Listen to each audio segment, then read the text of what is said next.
I just need to remind you that format of our session is a tech talk, so don't hesitate to stop me in any slide, at any word, and ask any question you want to discuss.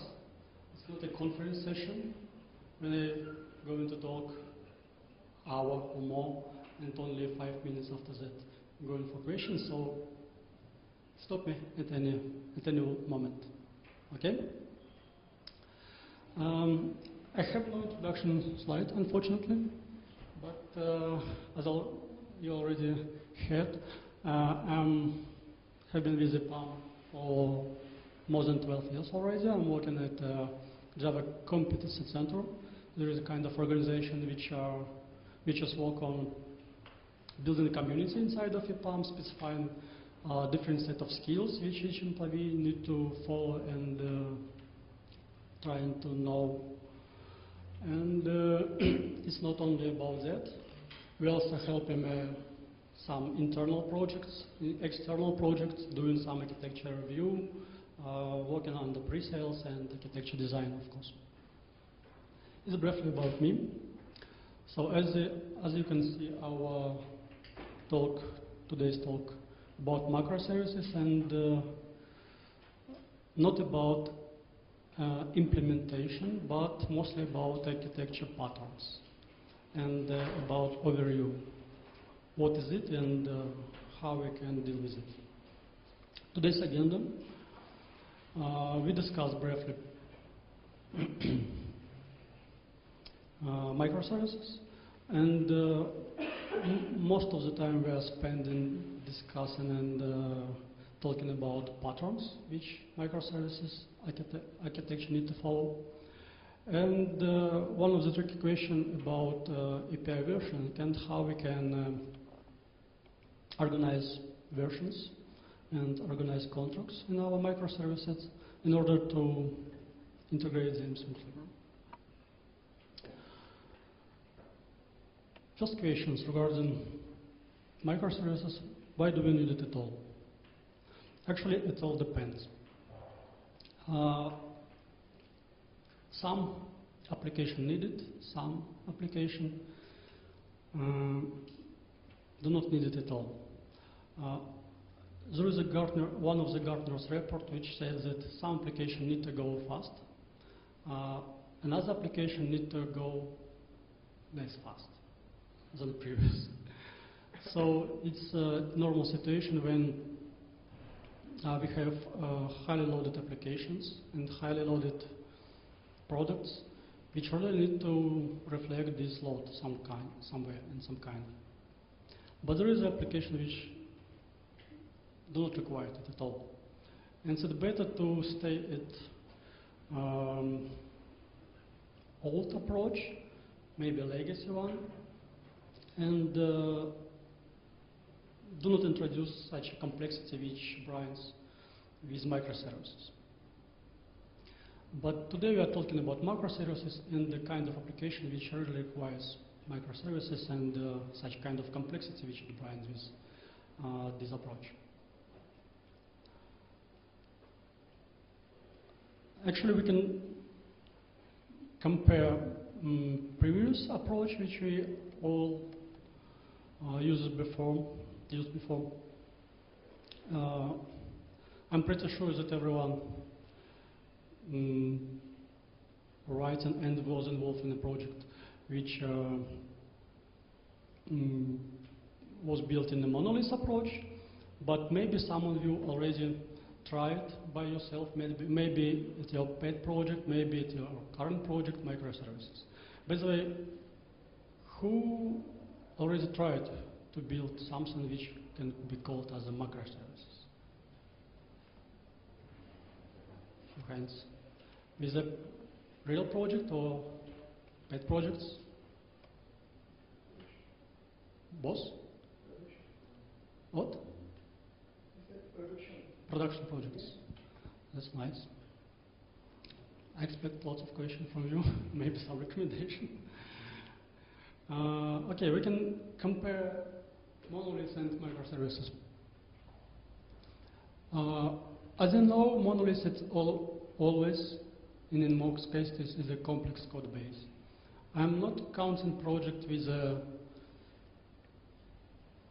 10,000, 20,000 of codes. It's hard to say that it's real monolith. It's small project from my experience. But I'm talking about project with 500,000 and million or 2 million lines of code. It's a really big projects with a lot of teams involved in the development. I worked on projects with 5, 10 teams, which are working not using Scrum, but they try to. Sometimes they worked using waterfall, and working in a code base with lots of dependencies, lots of code. It really became a nightmare to integrate all team together, to integrate some new people into the process, just because to know all this code base, all these functions which are already implemented, really hard for newcomers.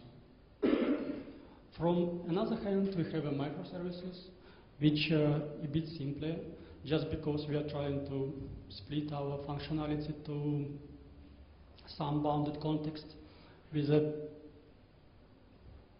less set of functionalities that all monoliths had. Also, already known issue of every monolith that it's hard to maintain modularity inside of it. Every project manager, every technical lead, every architect trying to design software and trying to push the team to use modularity. But it sounds easy, but it's very hard to make it in practice. Even if your software will be designed very well, even if it will be split into modules and some logical boundaries, it always will be a guy who makes his own sort on this and try to use one method from another,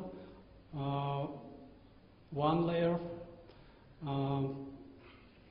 For example, at UI side, try to use data access layer and something like that.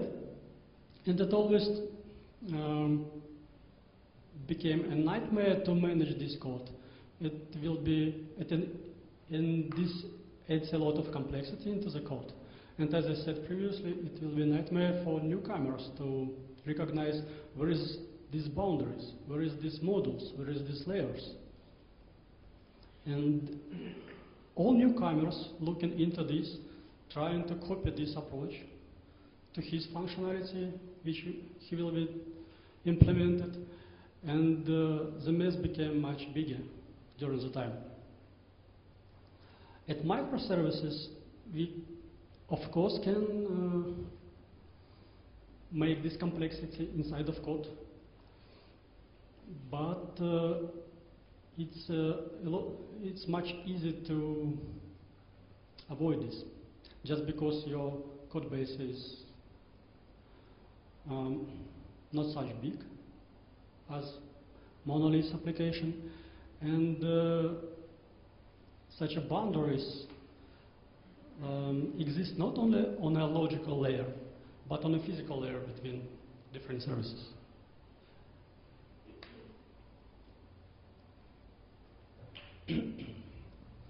Another point which we can compare is change cycles and release cycles, which are really toughly coupled in a monolith application. Let's imagine we have a team of, let's imagine we have a project with 5 or more teams, and they are working on some release at its usual plan. And one of the team found a bug, maybe not ready with the functionality at the end of release cycle. And all other teams which are already ready which already done with their changes, with the functionality, just will wait this one exact team while they are fixing this bug, while they are trying to develop their functionality which are going to be released. And in this case, they are all coupled in a one monolith, in a one release cycle, and nobody can release their changes while other teams not ready. In case of microservices, all teams work independently, and in case the changes are ready, they just can push it to production in any time without waiting anybody. And after that, all teams can utilize these changes, just this new functionality, new methods, new API, something else. This situation is more complexity or more flexibility to development, and allow us to bring new changes to market much faster. Another point, and which is now one of the important points, is inefficient scaling for monoliths, and from other hand, efficient scaling from microservices. It's usual situation when part of the monolith, maybe it's one from 10 or 15 modules, much loaded than others. And in this case, all monoliths will be copied to new node, and consumes much more resources than needed in current situation. In case of microservices, let's imagine you have 10 modules, and one of them are overloaded on some, or expected to be loaded somewhere. In this case, we will scale only this one module.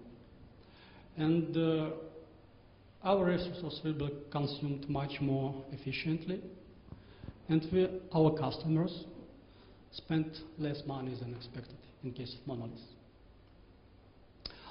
I've already said regarding onboarding for newcomers and adoption of newcomers as a project. Of course, it's much easier to understand 10, 20,000 of code than 1 million lines of code. Another point that it's really hard to scale development team in a monolith. As I said, there are lots of reasons for this. One of them this new team will be coupled to their release cycle, I mean monolith release cycle, and it's hard to separate responsibility of this team inside of code, just because there will always be some shared libraries, shared services, some shared code, which all teams need to make changes in, and it adds a lot of complexity in the communication in a development cycle. In case of microservices, there is not such a dependency to other teams. You can develop your own microservice without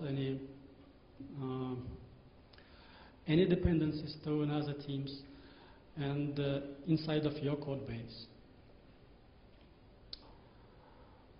And last but not least point regarding microservices, you have no technology lock at all. There is a usual situation when monoliths developing through the years, 5, 10 years, it's usual situation, and I think you have in your experience such a application which developed on the technologies which was chose 5 or 10 years ago.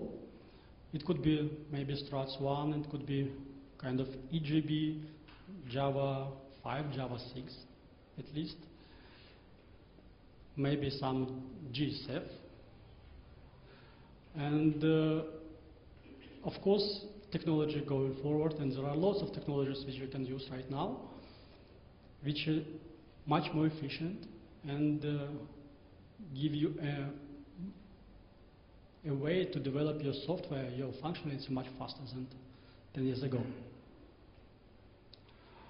So this is briefly about comparison. Maybe any questions? No?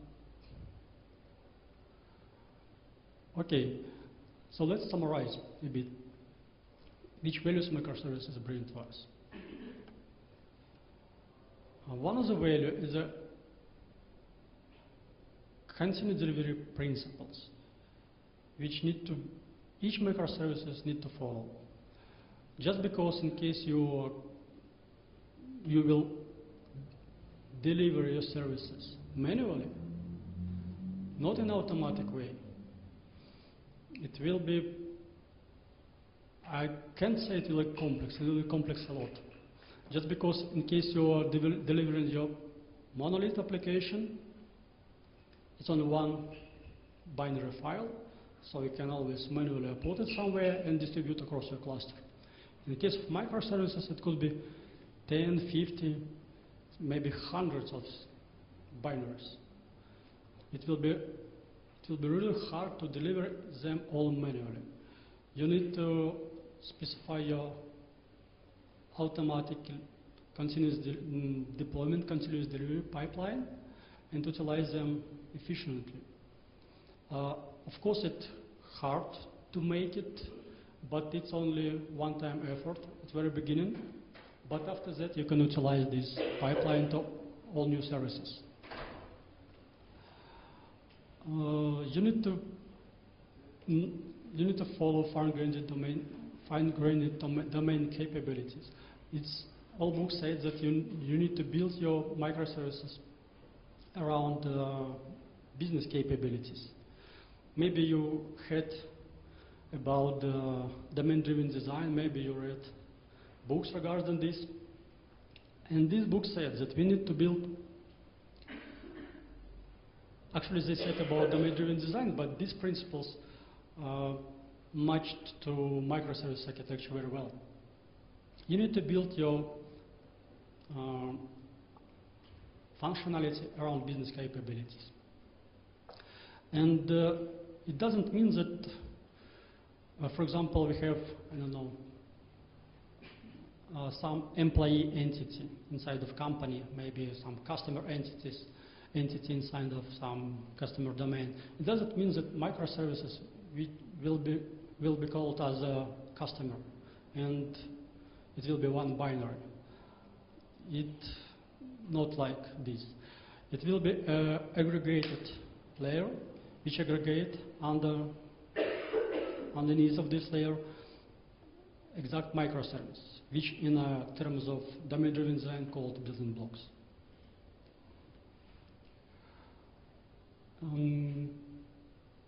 Another point and another value of microservices, as I already said, is the autonomy of a team and autonomy in the responsibility in the technologies they're going to choose, in the release cycles they're going to choose, in everything. You do not need to confirm all your decisions with somewhere else, with some project manager, maybe with some delivery manager like it already done in Monolith, with some architecture board, maybe if there are any in the project. You can choose your technologies and your process inside your team as you wish. Process just need to reflect your needs, and you can choose such ones which are better work for you. I've already said regarding release cycle and independent scaling, it's one of the values, of course.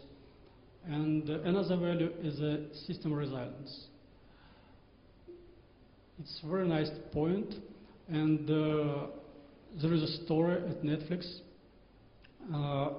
which was one of the drivers for moving them to microservices, when one of the engineers committed a code, and this code broke whole service for a few days.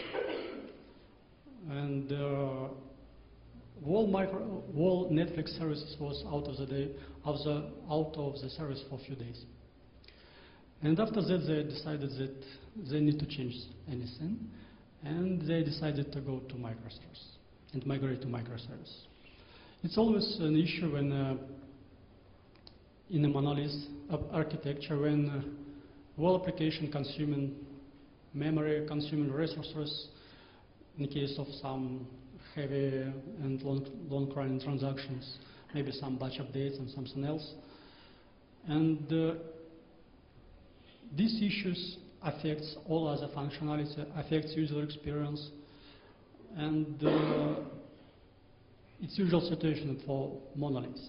In case of microservices, and if one service go out of service, your whole system will become healthy and will work, and maybe you lose some functionality, but all other and most of other functionality will work and behave as expected. And last value, technology variation, you can use any. You can use any persistent which really reflect your needs. It could be NoSQL, it could be relation database, it could be graph database, whatever. So disregard the values. Maybe some questions? Nobody want to argue regarding microservices and monoliths? No? Actually, in Minsk, we were spending maybe 40 minutes on these few slides, arguing with each other. Okay. One more comparison. We can compare values of microservices and complexity which this brings to us in our development. One is the value, as I said, team autonomy, but it brings us lots of complexity in communication between teams. We're all people, and we all wanted to express our own opinion, but and in this case we need to communicate to other teams and prioritize our changes in their backlog, maybe if they depend. I mean, if they need to utilize our functionality which we are developing more efficiently than in a way of monoliths, just because in a monolith you have one single backlog for each team, and this backlog better have a priority inside of release, and you can just follow this backlog and implement in task by task. In case of microservices, you need to have some kind of cross-team communication regarding this backlog synchronization, so each team can expect some changes from another team in a more open way. So you can always know when change which your depends will be available in an API from other service. From one side we have time to market, which is really less than in case of monoliths, but from another hand, as I said, we need to highly rely on a continuous deployment and continuous delivery. It's a very complicated process. Actually, from my experience, I didn't see it in either way in any project,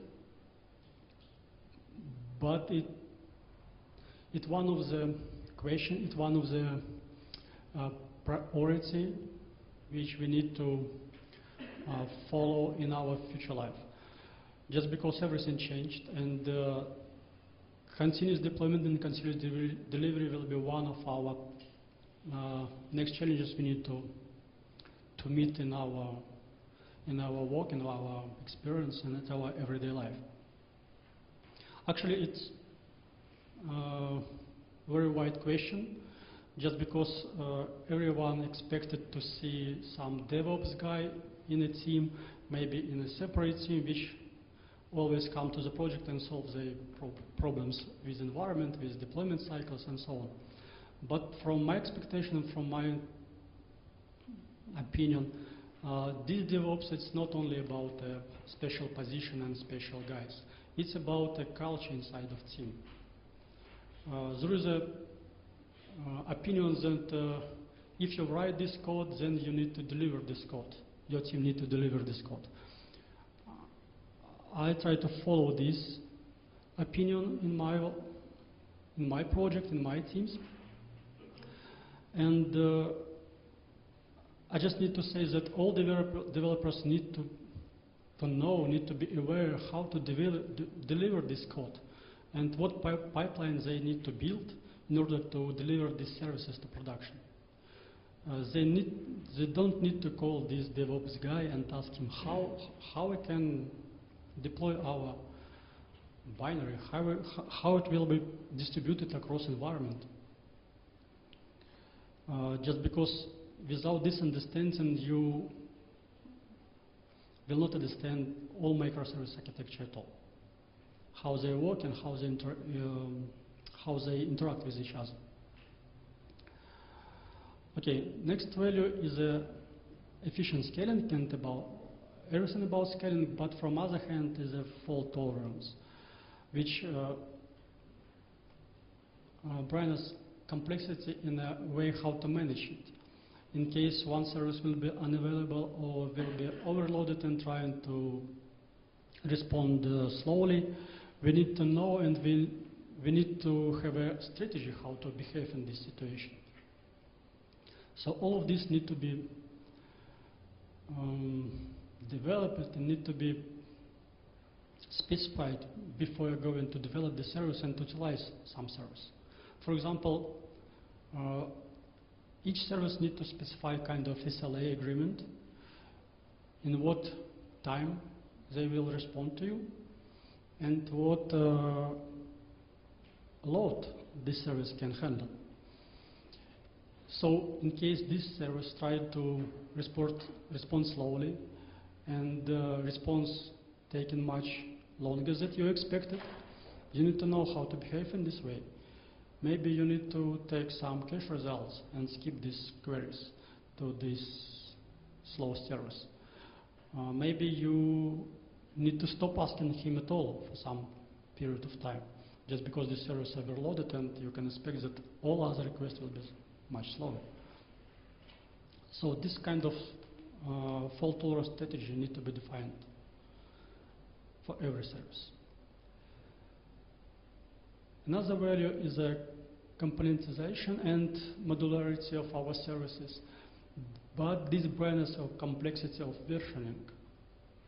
Now, for example, you have some API with some version, with some attributes inside, and you need to know how to behave and how other services your consumers need to behave in order you create new methods, in order you add new attribute.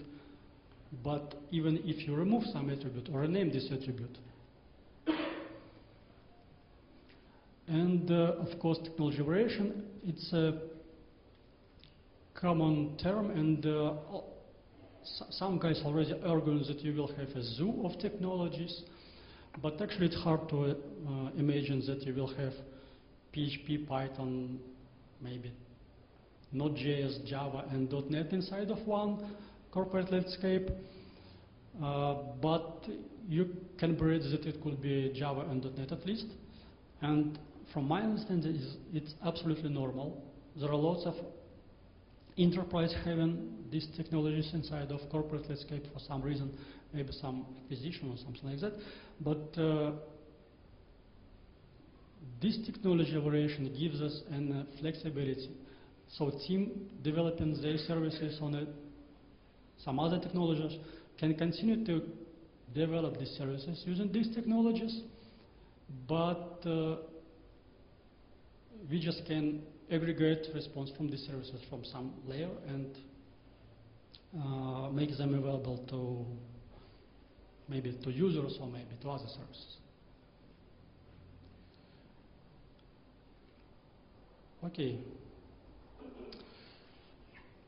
maybe you have some questions. Yeah? Question?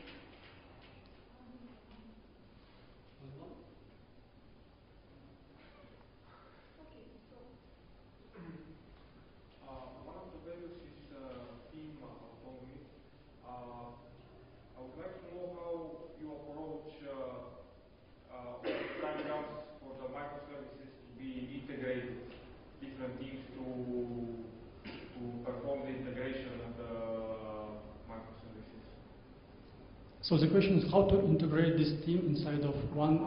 Know how to integrate the services. How do you approach when the time comes when the microservices are finished and they have to be integrated? How do you approach the communication with different teams? Okay. Okay. So the question is how to update all other teams about changes in the production and so on. Actually, good question, and lots of talk regarding it. There are a few approaches you can utilize, and one of them maybe not best, but which, as I know, Netflix already used. All teams provides a special client for these services, and other services can use this client. Maybe it will be Java client, only using Java calls, not remote API calls, but Java calls. So in this case, they quite smoothly and quite transparently integrate with other servers, just using this one Java. But this approach have a pitfall, of course. Some guys call it distributed monoliths, just because using this client library, you couple all other services, all other consumers to your service. And they highly depends on this client library. But Netflix using it. They're even going forward, they're moving to this client library some logic of these services. For example, yeah, hard to believe, but anyway, they're using kind of caching in these libraries in order to make communication to API more efficient. They're using some circuit breaker inside and so on, but as I said, some guys, even inside of Netflix, call this approach as a distributed monolith. And I personally do not like it. It's better when team release the functionality and release this functionality with appropriate documentation. Having this documentation, you know how to utilize these services, how to utilize this API and so on. So the idea is to have correct documentation and maybe somewhere shared backlog, and so other services will know when to expect new functionality available. Yeah. Do we have a definition of what microservice exactly means? What microservice exactly means? Is it REST API? Is it some other kind of abstract?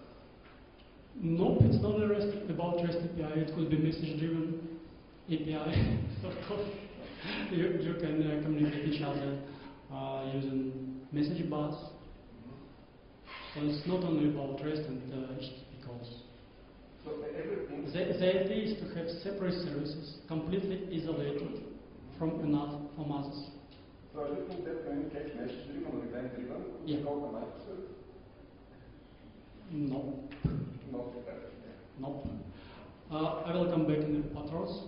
I will describe it inside of patterns in this microservice pod, which we can call microservice. So I will, maybe it's time right now. So what exactly we can call as microservice? As I said, this service and this kind of functionality need to follow all these values which we discussed previously. One of them is absolutely independent release cycle, independent development, independent code base. This will add us a lot of agility. We can release our functionality much faster without any dependency to other teams. Only in case you expect some functionality, for example, from sales context already done, and this functionality you need to utilize in a support context, but it's okay. You can implement it somewhere later, but it's not stopping you in the development at all. You can implement new features, in support context, in case some functionality in sales context are not ready. So the idea is to have isolated context. And as I said, and as the domain-driven design said, you need to have a context with exact boundaries. And this sales context is not a microservice. It's a context, but opportunity, customer, territory, salesperson, this is building blocks which already in microservices, which allow us to deploy them separately, allow us to scale them separately, and develop them separately. I'm not sure, am I answering the question or not? Yeah, you asked the question, but it's a quite general terminology. concept, yeah. The microservice. So your idea, what we physically can call it a microservice. Yeah? Yeah. As I said, you can develop an opportunity. It could be an entity with their own database, their own development team, and functionality which belongs to this entity. So physically, it could be a microservice. Yeah. There is an opinion that each microservice needs to be developed by two pizza-sized team. Usually it's 7 plus minus 2 person. But it's not always the case. Just because this opportunity could be not so large in functionality, but need to be scaled separately from others. So in my understanding, in my opinion, one team can develop few microservices, but only in the boundaries.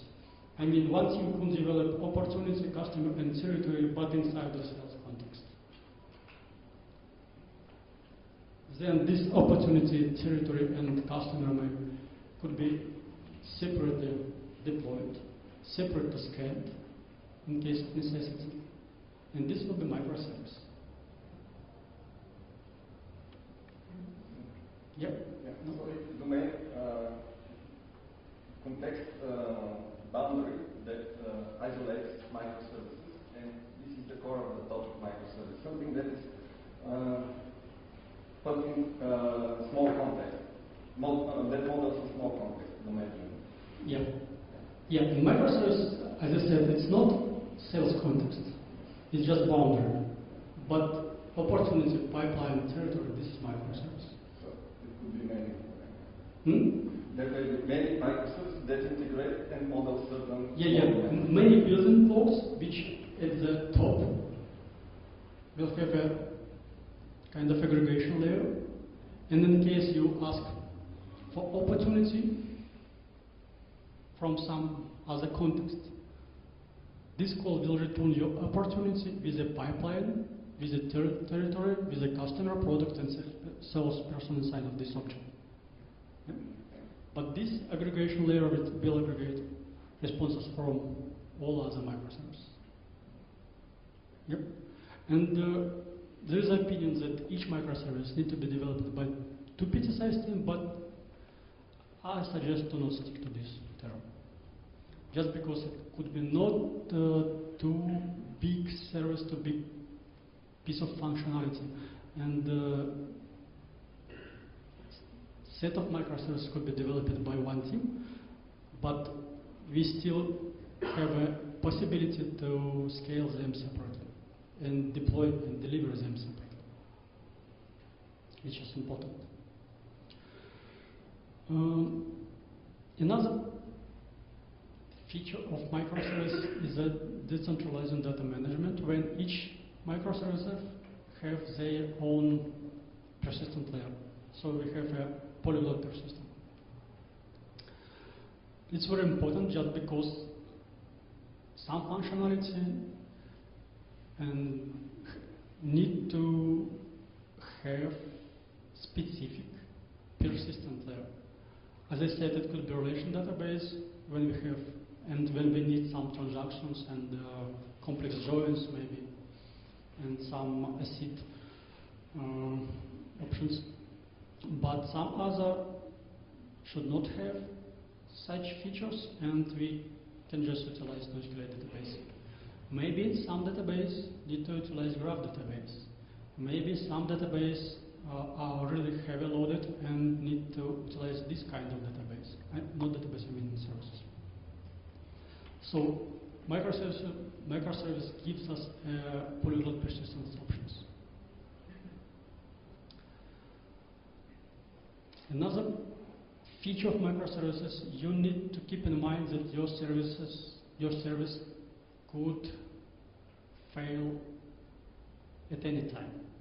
And you need to design this service keeping in mind this option. In case of monoliths, you can have 2 nodes, 3, 5 nodes, but in case of nodes, it's not right term. I mean, kind of containers which run the service. But in case of microservices, it could be 20, 50, hundreds of containers which run in these services. And the possibility of failure increasing a lot, in 10 times, in 20 times, and much more. So you need to be sure that in case any of container which run your microservice, any of nodes which run your microservice will not affect availability of your functionality.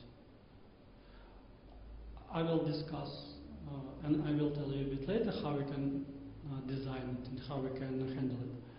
But this is just a placeholder for such discussion. And some key consideration regarding microservices, and again, few sentences which we need to follow developing microservices. We need to have rapid provisioning. The times when you asking some support guys to provide some new VMs and install some soft on these VMs already gone. So you will not wait a few more days, maybe weeks, as some project already waited.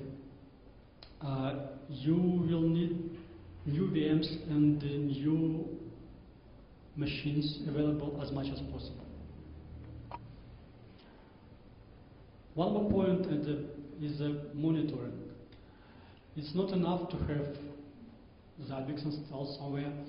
You will need to monitor every service call. You need to know how fast it responds, how much request failed, in order to organize balancing between them. And as I said, we need to apply a DevOps culture inside of team, which will develop microservices. Because, again, it's my personal opinion, if you write this code, you own this code, and you are responding about delivering this code.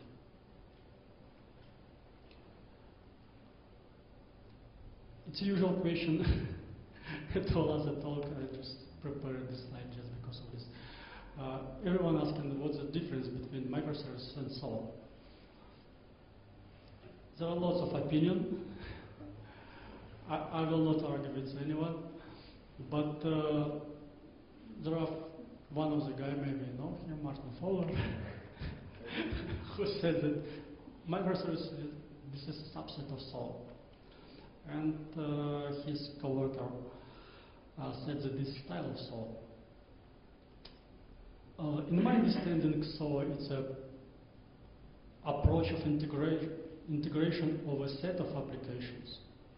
But microservices, it's approach of integration services inside of one application. So we are going to one level deeper. But anyway, let's stick to subset of so and it will do. Okay, I'm sure you will not argue.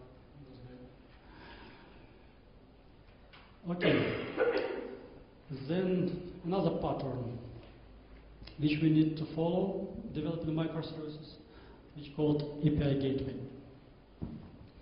We have a Russian site, a zone room, with a nice book, Blood of EPAM in Russian.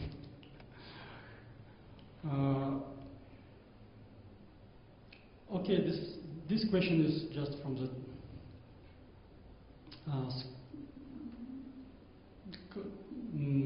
okay, anyway, let's imagine how many microservices could deliver to us this page. Can anyone try to count it? So in case we have a Monolith application and then we sliced it to microservices. 5? Yeah, something like that. But anyway, the question is, it's not real number, but anyway, we can split this page on some microservices. For example, one microservice could deliver us a basket with some values. Another microservice could deliver us a availability of our books, on our goods in a warehouse. Some other microservice could deliver as a recommendation. Another microservice could deliver as a upsell options. So it all could be different microservices. And all these functionalities could be developed separately. How it works in real life. This is a usual approach, which we all use right now. Our page doing lots of calls to our backend in order to aggregate them all and compose final page, like this one, right? All these calls sometimes depends on each other. Sometimes they are waiting response from other calls just because browser has a limitation of parallel calls to one single domain. And all of them have a kind of latency, network latency, which adds some time to a final response. Then we have API or backend service, which trying to ask some other services, somewhere in a synchronous way, somewhere like this example in an asynchronous way, but not all implemented. But anyway, we have lots of latency before our API, and we have lots of dependencies in the calls before the API. How API gateway solve this situation? We are splitting all these calls to a single one. For example, give me a page of book, ID 1 or hundreds. And our API asks all services behind him, almost without any latency, just because there is a private network in some data center. Knowing what kind of structure this API need to return to our UI part. And as you can see, we have only small amount of network latency here, and we have no dependency to other calls, and this gives us a bit more flexibility, and this request of course will be much faster than previous one. How it works under the hood.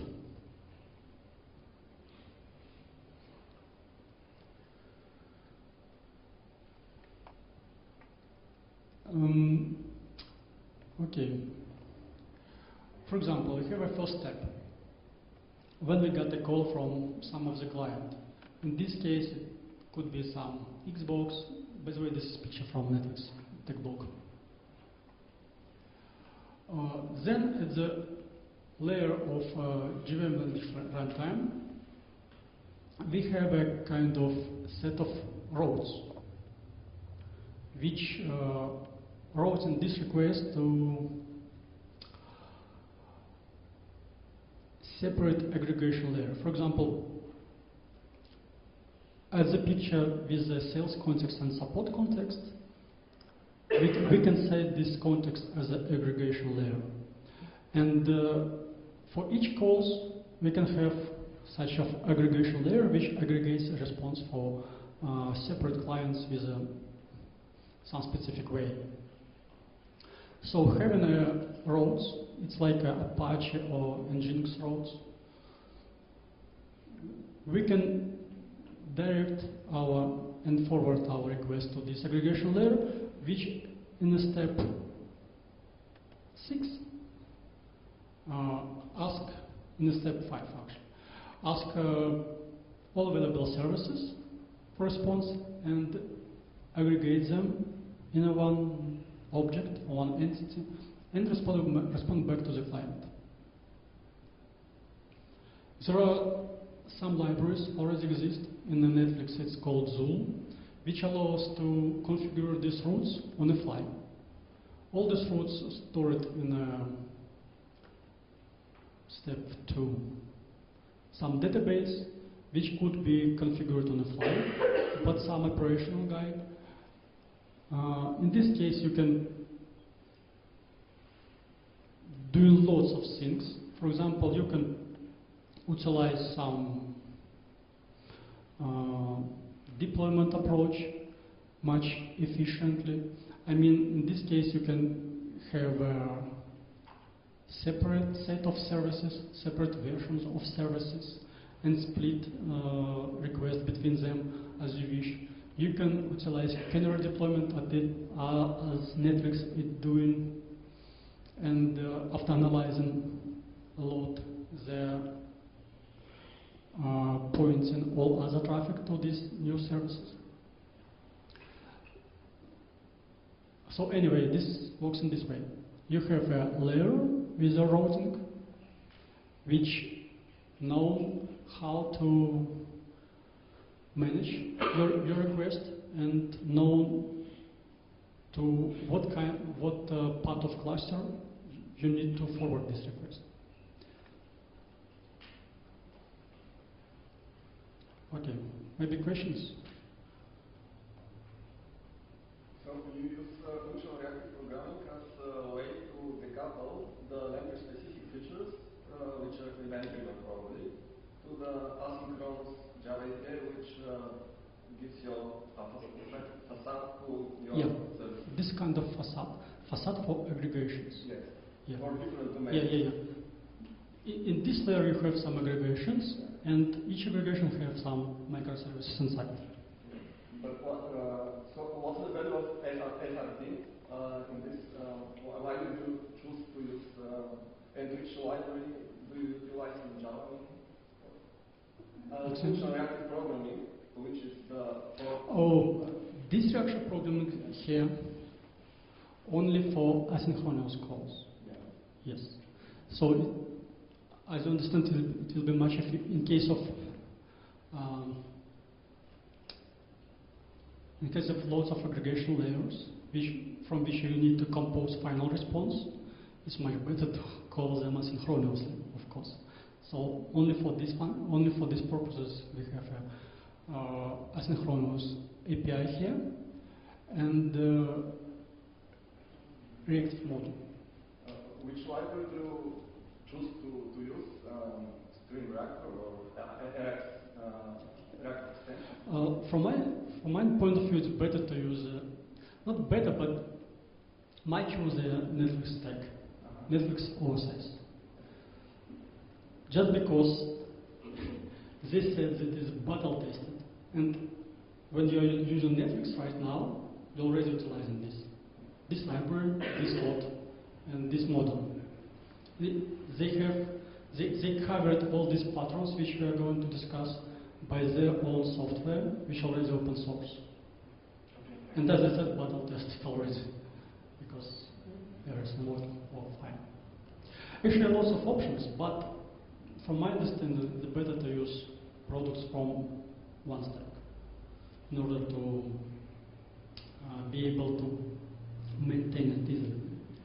But of course, there is options, for example, for next part, for service discovery, lots of options. And there are, actually it's more wider topic to discussion regarding service discovery. And we have in Minsk one tech talk regarding service discovery options and available products which you can utilize for this. But anyway, we are talking about patterns now. Okay, one more patterns which we need to follow is the service discovery, how it works and what it's for actually. There is a problem. In case of microservices, service I, service B, service C, of course they will be represented not in a single instance. It could be 10, 15, it could be lots.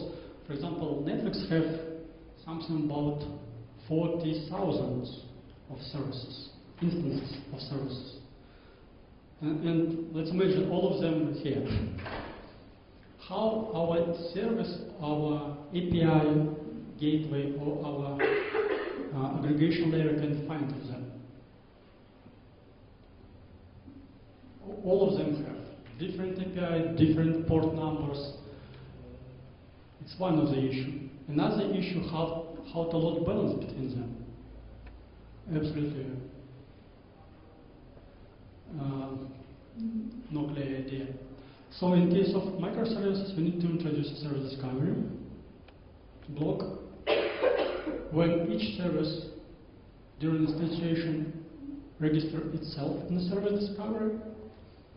In case of scaling, new versions of services will register itself in the service discovery. Or in case of scale down, they just remove this instance and after some time will be unavailable in the service registry as well.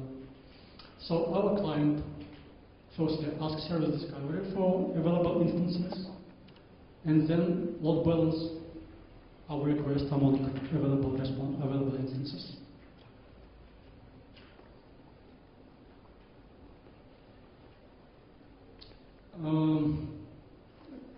Few words regarding implementation. Again, if we will talk about Netflix, again they have an implementation for this pattern. It's called Eureka. This service registry have a heartbeat, and during some time asking each service about availability. And each client have a local client with a database of all available services. This is as it works right now. Netflix is going to release second version of Eureka, which in a way you can subscribe to particular set of services. For example, your service using service B, but for now your local client will go to all information about service A, service C, and service B, and this is redundant and you really do not need it. But for second version, you will subscribe on changes on the service B, and your local client will have information about service B only. But it will be in second version. I don't know when it will be released. Maybe some questions? No? We have some time? Some minutes. Okay. Another pattern which we need to follow could be called as shared nothing. It's a usual situation for some stateful services or even for monolith application. When it's a monolith application side, you have some session with some information. It all depends on your functionality, but in some cases, this session could contain lots of information. It's very hard to work with the flows, which still not saved in the database, but you need to be able to switch between steps, back, forward, and again. And usually, this information is saved in a session state. So let's imagine you have a load balancer with a sticky session in them, and each request from one particular client going through this load balancer to a particular node, just because you have sticky session. And it's usual situation when this node goes down and load balancer redirected you to another node, which have no idea about your session. User can lose all information inside of session. User lose some forms, some flows information, and so on. So in the case of microservices, this situation will not happen because you need to follow stateless approach. You should not save any session information inside of services, even in the thread local. So how we can handle it? We can store information in the client side. We can store information in database. We can utilize distributed session layer when we will distribute your session among available nodes in case you absolutely need it. And or we can implement absolutely stateless services. When each service takes a request, compute something, produce some response, responded to client, and without storing any information from the client. Questions? It's like REST. Nope. Yes, REST also said that we need to do this, but it's usual case when even REST services have session information on some layers. But under this layer, you anyway have a monolith, so all monoliths have a state anyway. But it's not the pattern to keep the state. It should be stateless if it's REST. Yes, but will you respond with some session ID if you log somewhere and so on? But That's actually not recommended. Yes, but everyone's doing it. So, hypermedia are anything is not level 3 maturity. Absolutely, I agree. But I faced a lot of projects which store in states. It's not REST. Formal. Formal is not REST, Yeah. but under the hood, with a state. It's absolutely normal situation.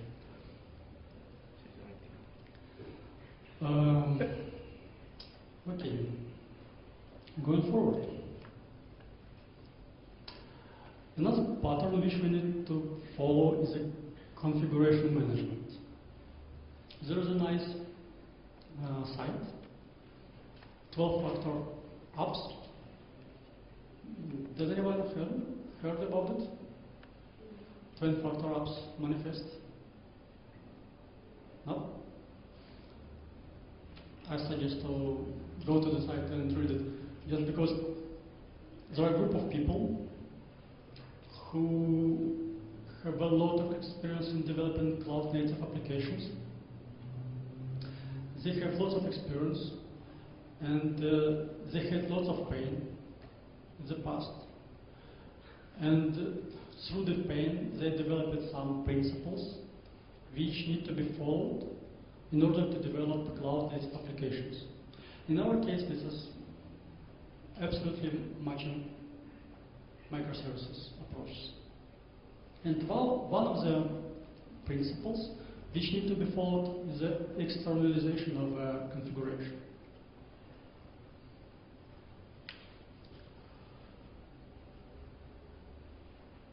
And there is occasion to I talk a bit what does they mean? In case you're storing your properties or configuration of your services inside of property files, and then these property files wrapped and built inside of your var on jar, then that heartbeat could be called as a configuration. Just because things which will not be changed could be called as code only, and things which will be changed depending on environment or situation will be called as a configuration. So property files with the hard-coded values to and hard-coded destination to database, even if you hard-coded it in a production somewhere manually, cannot be called as a configuration. This is simple code. Configuration need to be configured and at any time, with any values. And that's why we have a principle of microservices that we need to move all configurations to some external locations. And all our microservices will look to this location, to this configuration, and apply to particular environment. So how it works in real life. We have some products which help us to utilize this approach, and one of them is Spring Cloud Config Server, which works in the following way. You have a config server which looks to Git repository with properties files or some YAML files, and this Git repository gives us lots of flexibility. There are lots of branches inside. Under the hood, you can utilize versioning, of course, there. And this config server builds in configuration from repository, and all microservices, in our case it's main application client, asking this configuration service for configuration and for particular environment. So in case our microservice will be deployed in a development environment, it asks configuration server, give me some development configuration. It's all managed by Spring profiles. In case our service will be developed into QA environment, it asks configuration for QA environment. In case of production, for production environment. This particular implementation for Spring Cloud config utilize some utility method with a refresh and restart. So in case you change your property in a runtime and deploy it to production, then this property automatically refreshed in your configuration server, and then your application could hit with a refresh button, and all properties inside of application will be reloaded on a runtime in a quite transparent way. There is one more implementation from Apache which allows us to subscribe to changes in the configuration server.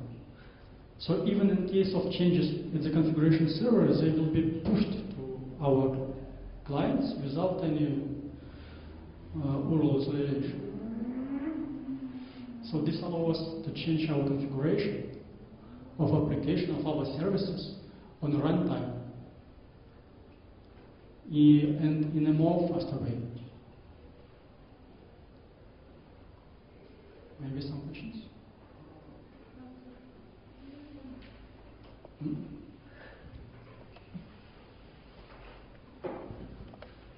I have the following question.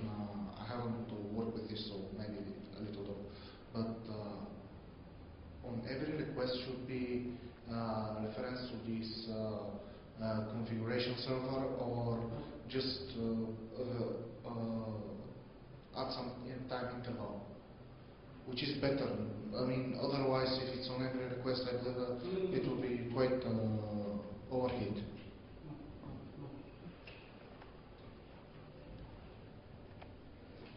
regarding Spring, you're creating your beans in a context with parameters from this configuration server, and they're available outside of context all the way, all the time. But in case you need to change it, I mean configuration, you change it there, and then hit this URL, and parameters inside of your beans will be updated. So it should not be called configuration server during each request. We just push our configuration side of bean, which is singleton, of course, in most cases, and available in the context. Better? Okay, maybe we can do some break. Yep. Okay, maybe you have some questions still on this time after the break. You mentioned about aggregation methods, which are a way to isolate different subcontexts or domain context, and you provide a facade to the upper layers, to the class, on based on aggregation domain and several microservices. If I understand. But how do you manage to cope with the same data shared between different microservices? According to some Newman, this is anti-pattern to have the same database and to depend on the same database for several microservices. How do you manage to manage consistency? In terms of domain-driven design, you have some entity objects, like in our case product, and you have some value objects. So for example, your product could have independent lifecycle. It could be removed, updated, created. It's called entity object. But project in a support context, it's a value object which contains only ID, for example, or name, and could be managed inside the support context.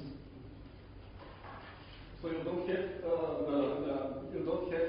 the same data. Sharing class. It's not the same class. You're sharing only data.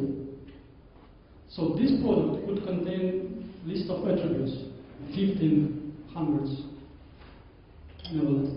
but this one could contain only ID and name.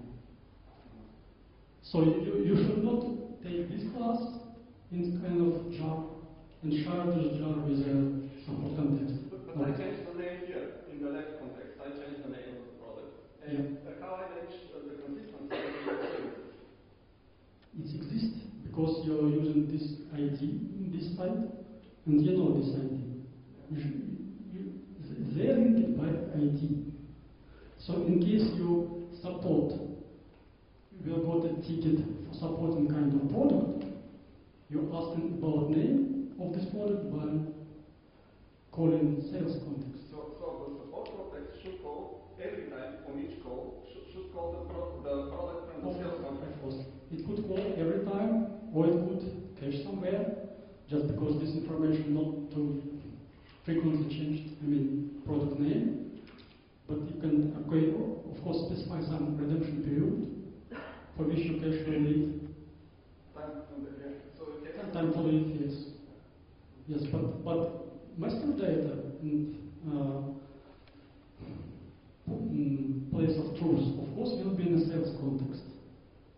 So your data will be eventually consistent somewhere? Yes, of course. Microservices is eventual consistency in any way.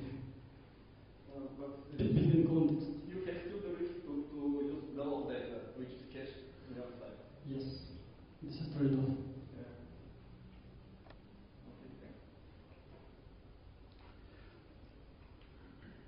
Okay, we talked about configuration management and another interesting topic, fault tolerance. Example. Let's imagine you have this aggregation layer on top of this, managed by Talk or JT anyway. And this aggregation layer needs to call for dependencies, for aggregate response of them and return to user.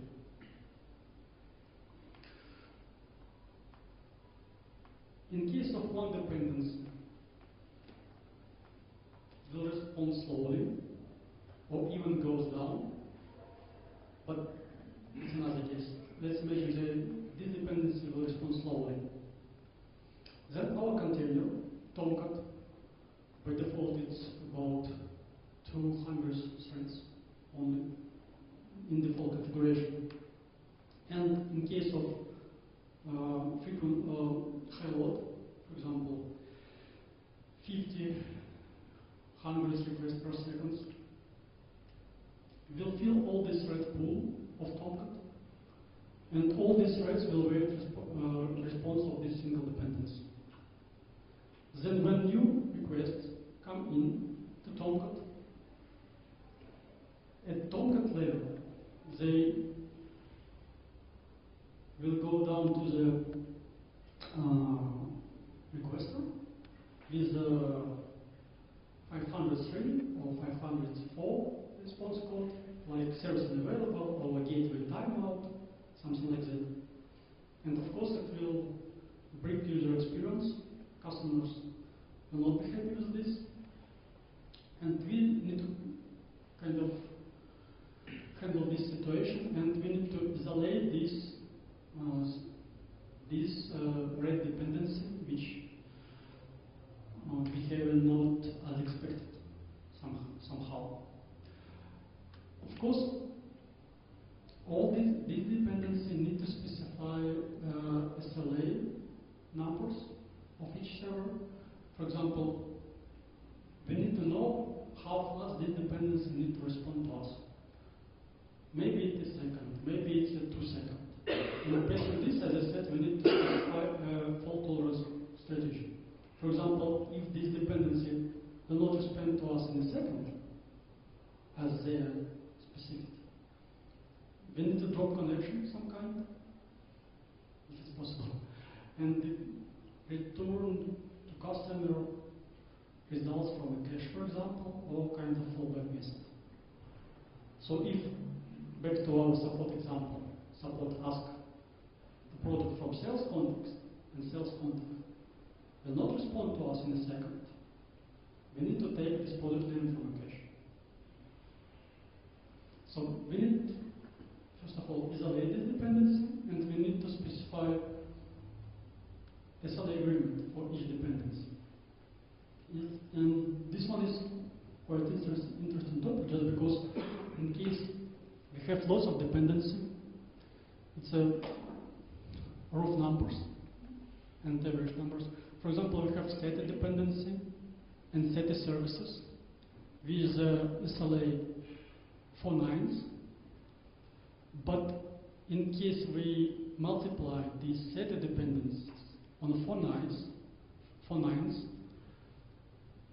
it means that resulting availability of our aggregation layer will be 99.7. And in uptime, we will have 2 more hours in a downtime per month. And in case of highly loaded servers, it means that for 1 million of requests, we will have 3,000 of failed requests.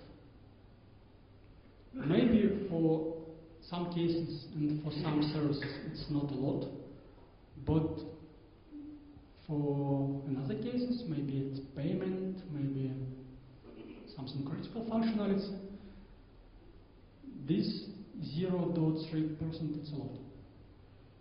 So we need to keep in mind that all services could go down, and we need to somehow behave with it. In this case, we can utilize a pattern called circuit breaker. How it works? If we come back to this example,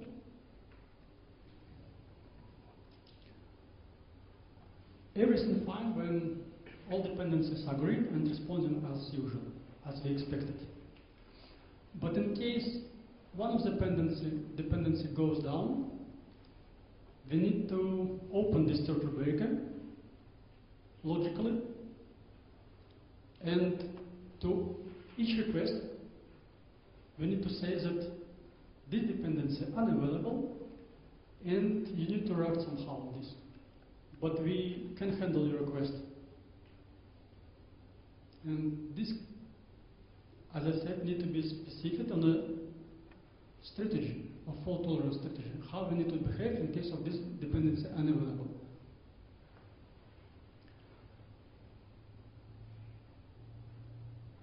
I can show you how it works in Netflix.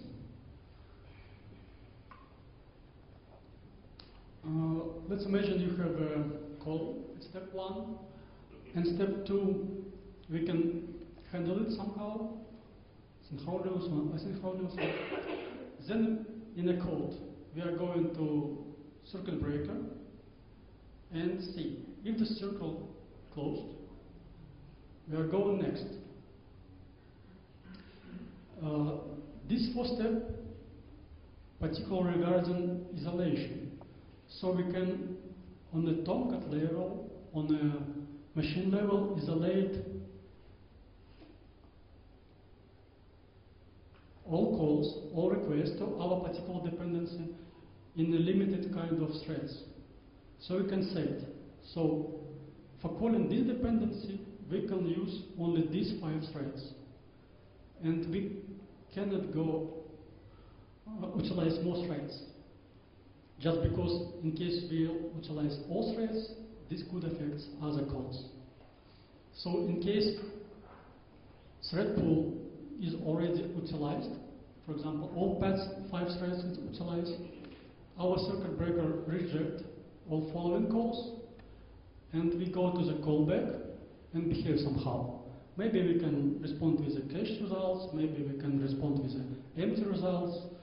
It depends on your strategy, but you will not utilize all the threads available on your machine. Okay, then going next. In case thread pool not utilized and you have some available thread, you can go next. Step 5. At this step, you can specify some timeout. Let's imagine your service said, your dependency said that this dependency need to respond in 1 second. In case this dependency will not respond in 1 second, you can raise a timeout and then again go to callback and respond with some cached results or something like that. But in case your dependency responding well, you can go to step 6. When you can mark that dependency responding well in an appropriate time, but in this step you can count your latency. And in case your latency again some not show some unexpected number, you can increment your counter, and in case you have maybe 2, maybe 3 kind of requests which was responded not in an expected number, you can again open your circuit in step 3 and break the whole cycle and just respond quickly for all other requests coming to this dependency. Is it clear enough, or maybe not too clear? Yes, clear? So as I said, in this case, you isolated your dependency.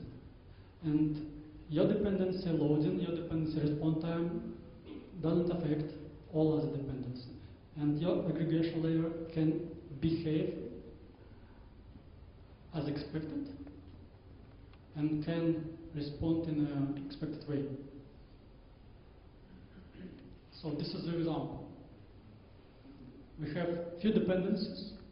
For each dependency, we can specify a thread pool available. And in case this thread pool utilized, we just go to the fallback and respond with, for example, cache results. Do you have the same thread pool or several thread pools for? Several thread pools. Yeah. For each dependency, separate thread pool. Here is an example, a bit more detailed. So in case dependency I thread pool utilized fully, then dependency AAM will respond in any way. We just will not get the video, but page will show. Somehow, user just got an exception that or some warning message that video is not available, but you will be logged on a site. You will go to the page, you go to the UI, and then depends on your page logic. This block will be refreshed in a few minutes, or maybe again you got response from a cache, something like that. But overall user experience will not be broken.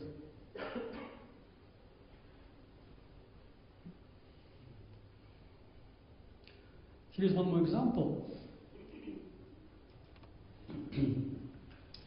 which can illustrate one more issue. For example, in case your dependency will not respond to you in expected time, you can get the results from the cache. But cache is one more dependency, which of course can't respond in expected time as well. Then you can add one more fallback when you can respond with the empty results finally. So few levels of fallback. Again, as I said, it highly depends and highly relies on your fault tolerance strategy and on particular entity. I mean, how critical this entity. For example, video on a video page, quite critical, but you can respond with some predefined results to this. Maybe some questions? Okay, go forward. One more pattern which we can utilize called as request collapsing. What is about? Again, when we have high loaded system with a lot of code, in a usual situation, all these calls go through your aggregation layer to your services. But in case you have really high load, you can, and of course, depends on the situation, you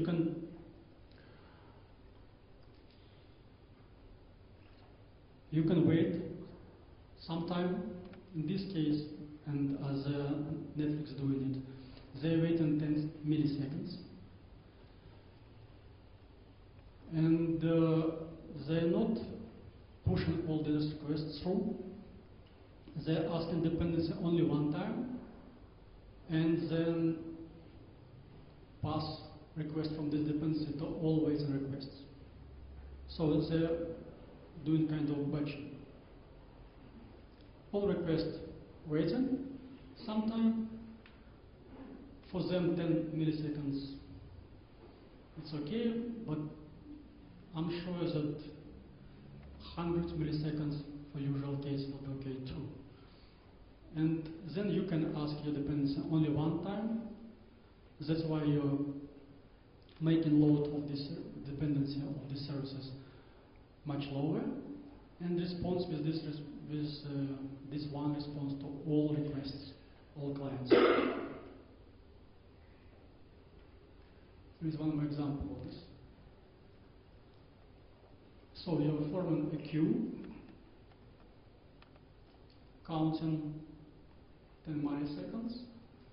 Then you're executing and invoking only one request to dependency, assigning this response to all your requests, and responding back to initial request.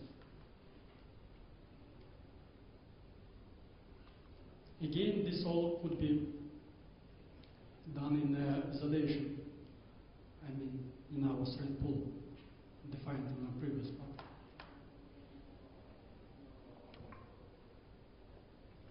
Do you have questions?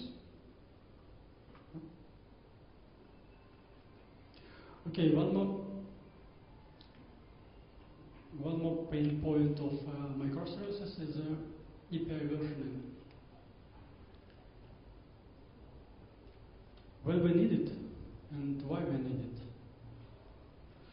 Of course, in case you're doing microservices and in case you will do microservices, consumers of your services will highly rely on a contract specified by you.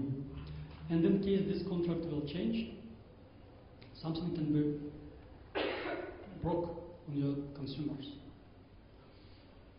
Maybe you will add a group during your authentication process.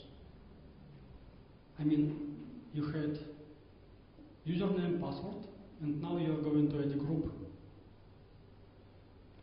This means your authentication process will be break. And you need to set for your consumers that your API now changed and they need to use a new version of this API. How we can do it? We have few options. Usual options, and maybe all of you already saw it. When you specify a version inside of URI, like REST /version3 /get user or user, something like that. Another option, you can specify version in a media type, in a header, custom header. You can name a host name with a new version and just switch your request to this host name. Or you can use a query string like a data parameter inside of your URI. So this is how it looks inside of URL. Some builders use it already. So you can use it inside of URL or inside of query parameter. But this query parameter not always work in proxy servers, not on all. And some proxy server may cache it, and it will be no difference between URLs with the query parameters. So it's better to use this version inside of URL. As I said, another options use media type for these purposes. So we specify like version 2 or like this one. And then all services and consumers will behave based on this version. Or ask initial service using this media type provided. One more option using custom header. And the Netflix approach. Actually, they said that they developing the API in the mind that it could be changed, and all consumers of the API need to behave in a way that this API could be changed any time, and consumers need to be developed keeping this in mind. So they said they will not provide any versioning in the API. Actually, not true for some reason, but in most presentations they said that your API and the API need to be developed in a universal way. So introducing new attribute or removing attribute should not affect your consumer's logic.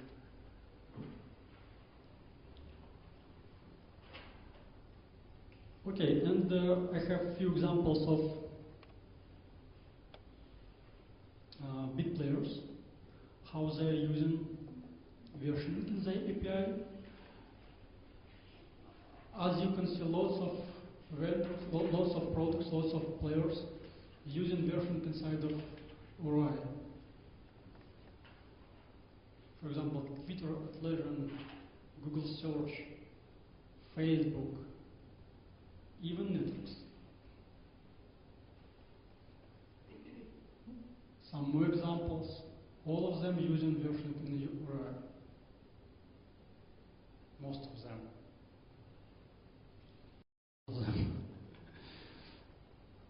And having this in mind, we can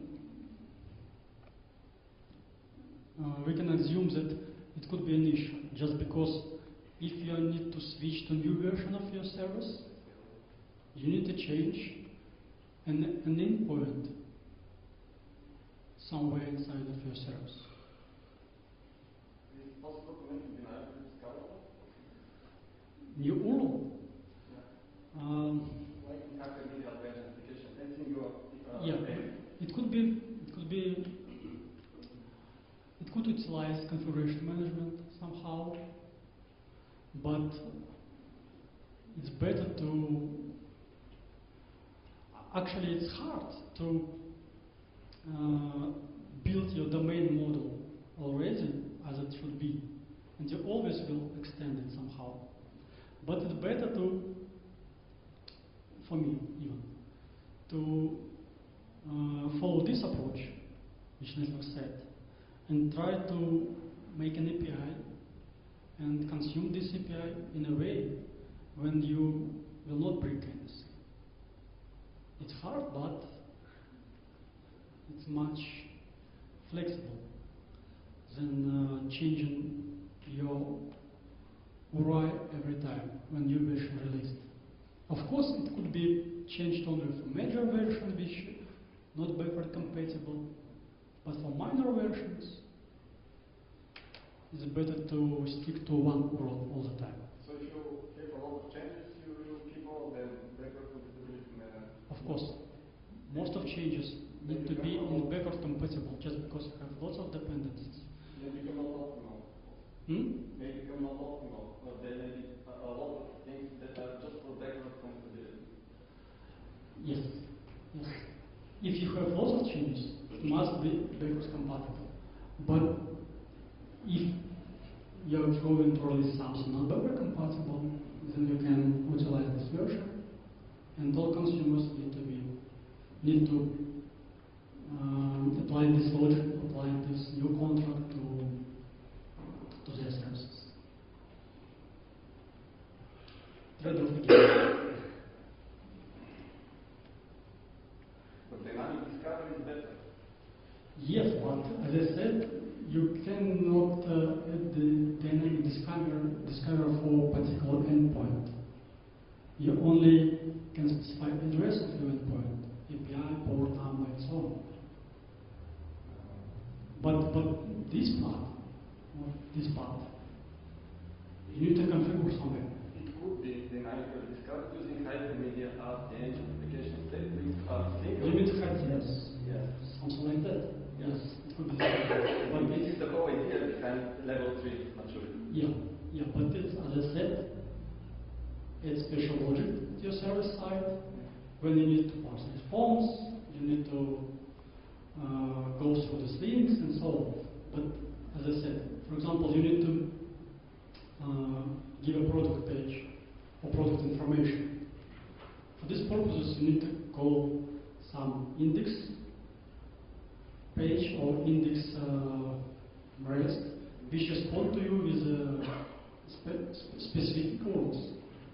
Yes, we can call it not always, but during some time, but maybe it would solve this issue. Yeah, I agree. Okay. Regarding versioning, well, this slide should be hard, it's not ready. But actually I can discuss it a bit without slides if you have questions. For example, how to deploy microservices, how to scale them, and how to organize infrastructure. Strange, but actually the slides not exist. Forgot about it. Okay, actually, this spreadsheet I wanted to say. Maybe you have some question at all.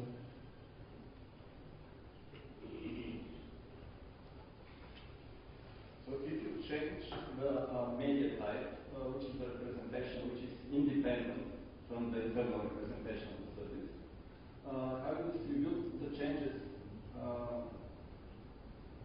Should you publish all client codes for every service that uses your new service? Netflix did a distributed monolith. Or should you use some other type of dependency distribution mechanism when you change the representation of a particular service? How other clients understand and may generate their code or something? So the question is, in case you change content on media type, how you need to know all other clients, all other consumers that this content type changed. Yes, as I said previously, you need to specify until it's a kind of agreement among the teams available. You need to provide explicit and fully documentation for all services available. But this is human effort. Of course. It could be automatically done. It's better to be automatically generated. Yes, and there is a way how you can generate it automatically. But for generating it automatically, anyway, human need to do something. And you write some annotation under the methods or something like that.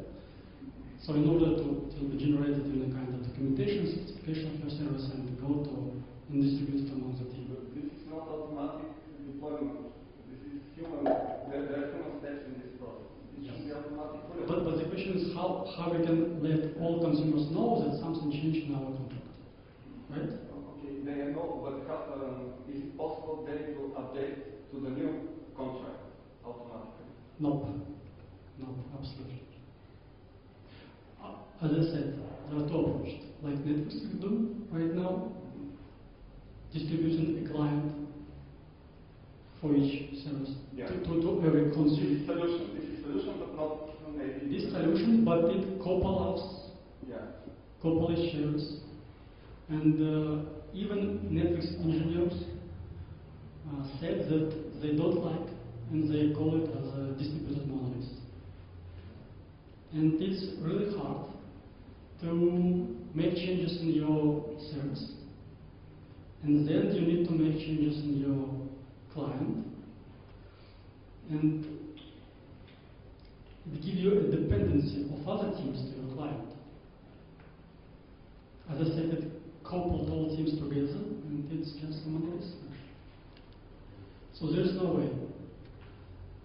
You just need to provide documentation for your changes, and all other teams which need to consume the changes just need to use the documentation and consume changes in an appropriate way. In the REST style, there is not obligatory but optional element. There are different media type plugins that could be automatically downloaded from the client to handle different media types. Like plugins that are automatically downloaded from the client. It's similar. Similar to distributed monolith, yes. So this is optional element of REST architecture. Yes, I agree. As I said, there are two options. You can be coupled using your approach or using clients or kind of, or you could absolutely decouple using documentation and utilize new functionality by using this documentation and writing their own client.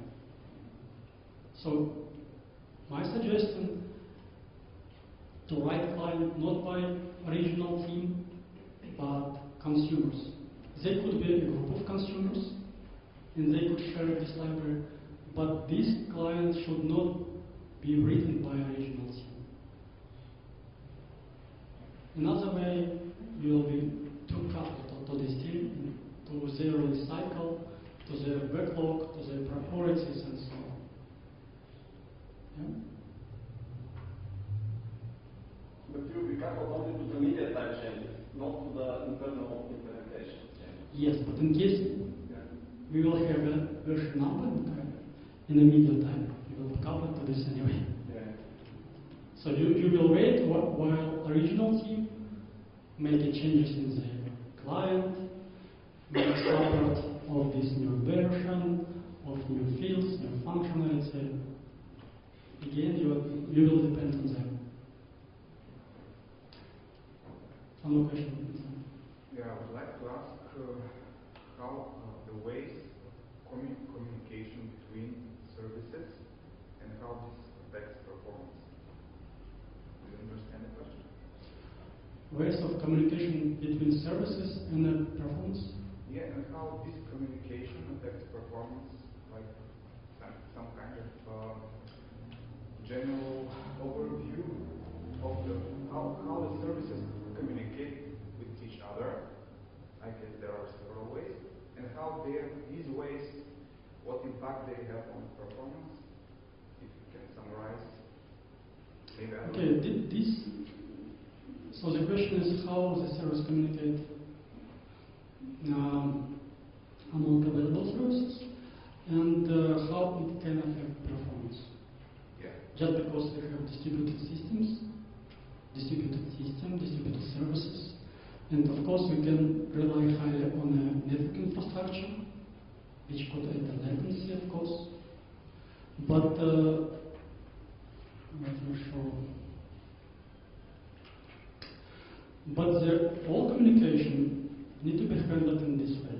All dependencies need to be isolated, and in case there is some threshold on the performance, you should not wait forever while they responded, or more than you expected. You should isolate this call somehow and react quickly on this. So if you fail, you can fail quickly. I mean, all aggregation layer, if one was a dependency. You need to fail quickly, or you need to substitute response with some static response, with some caching response, with some empty response. So in case of performance threshold reached, you need to act on this,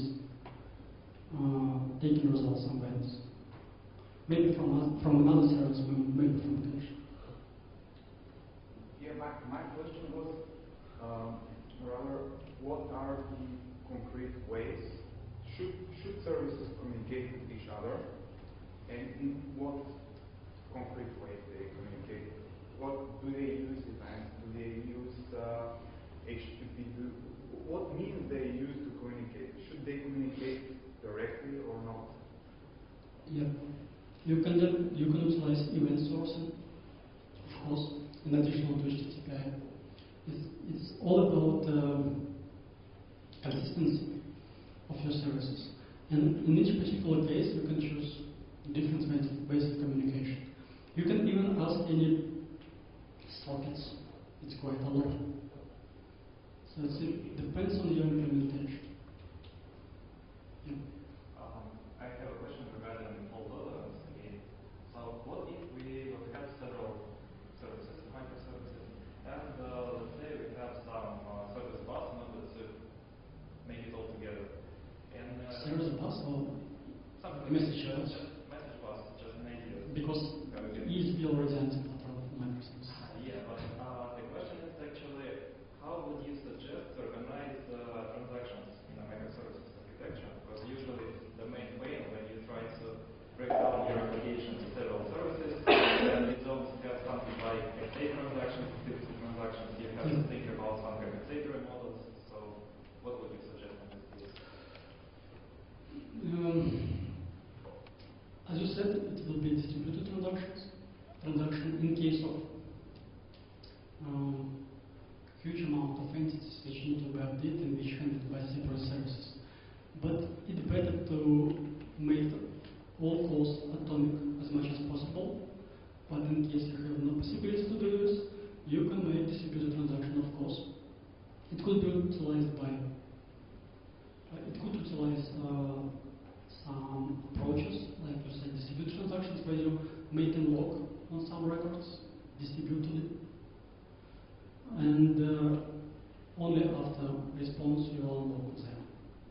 There is a patterns for this.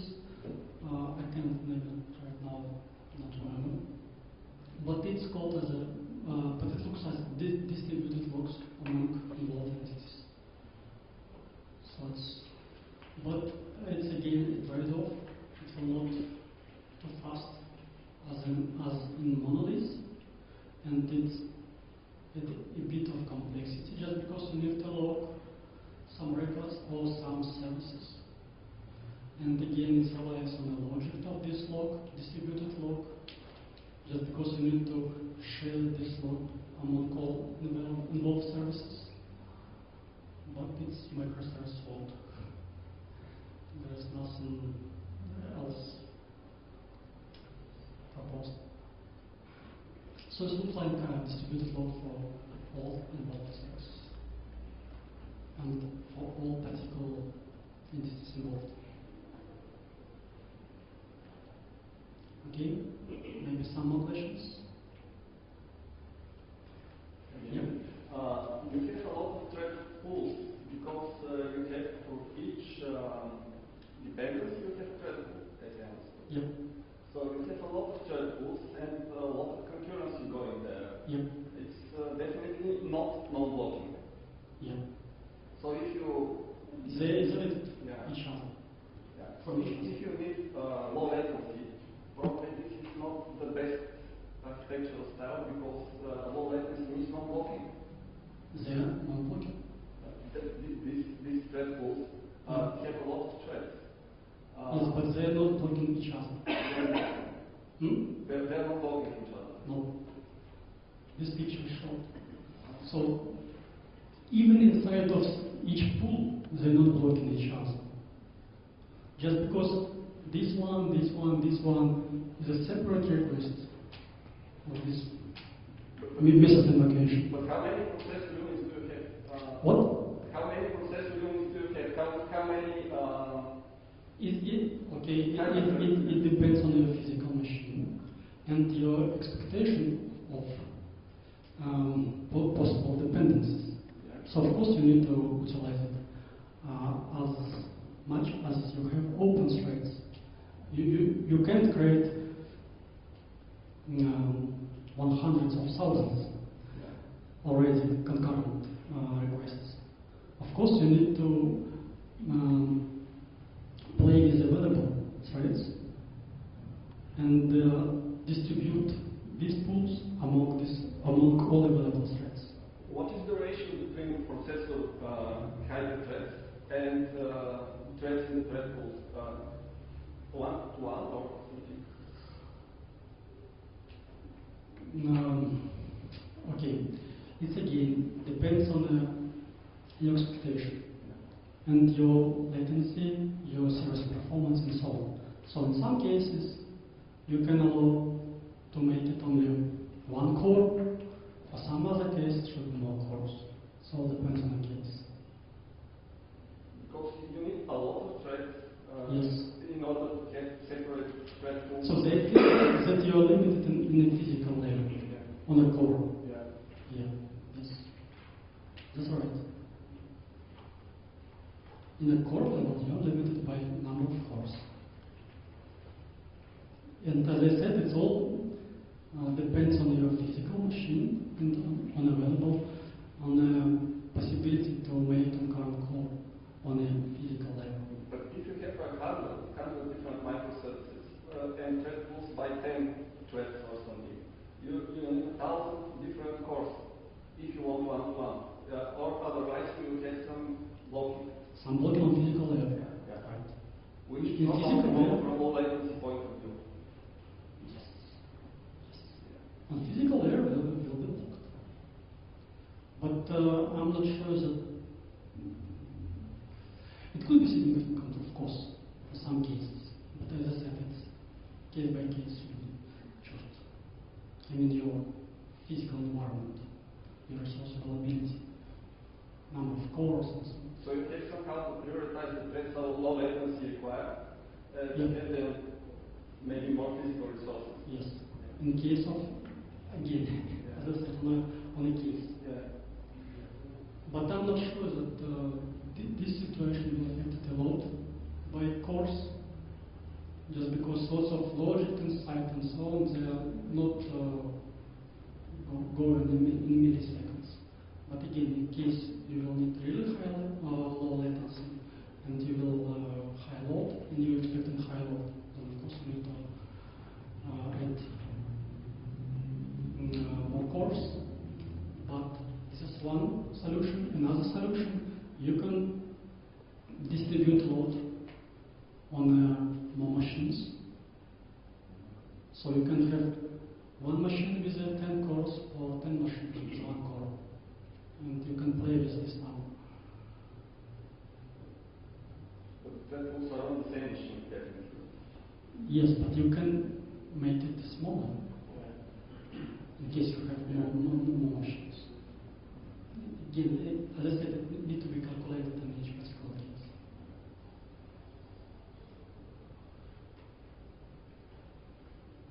Yeah? No? Some more questions?